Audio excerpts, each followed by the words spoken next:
Good evening, IEEE Game Showcase judges. My name is Nick and I am from Westwood College. Tonight I will be introducing to you a text-based RPG that I created using my skills in C++ to demonstrate control structures and the use of classes. This game, much like Roberta Williams' Mystery House, will take the player on an adventure interacting with the AI with just the use of their imagination instead of pictures. So here you can see in my CPP I have the basic layout for the story, some header files where I've defined functions to take inputs to allow the player to make a series of choices, and even random number generators for the incrementation of stats based on the user's class, which they can select within the gameplay. And here in my monster CPP I have developed a elementary AI where it will evaluate conditions based on the choices that the player makes within the combat. So if you'll give me just a moment, I'll pull up the text file and you can see the game in action.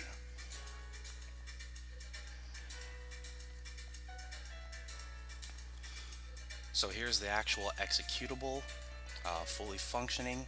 It starts off with some basic storyline elements, which introduces the player into the world that I've created. It'll start by taking their name, and then any data inputs that it takes from the player are going to be incorporated throughout the rest of the choices that the player makes. They can choose a race, they can choose their class, and then after being introduced to some other basic storyline elements, the player can choose to re-roll their stats, so there is some fluctuation in the results that they receive, and then it proceeds on to the combat.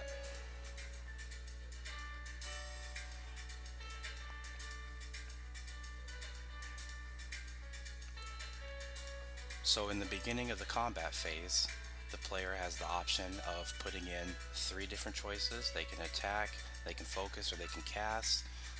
Each of these features is what sets the conditions in which the AI will respond to the player.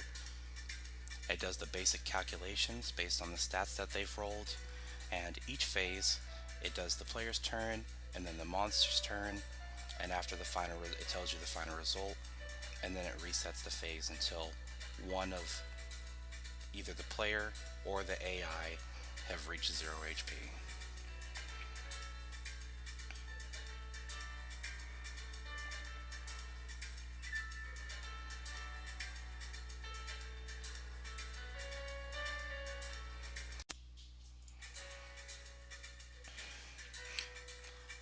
While still far from complete, I have plans to implement several additional features into my game.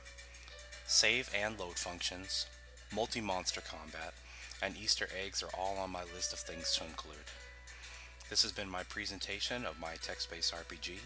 Again, my name is Nick Watkins. Thank you, and good night, IEEE Game Showcase.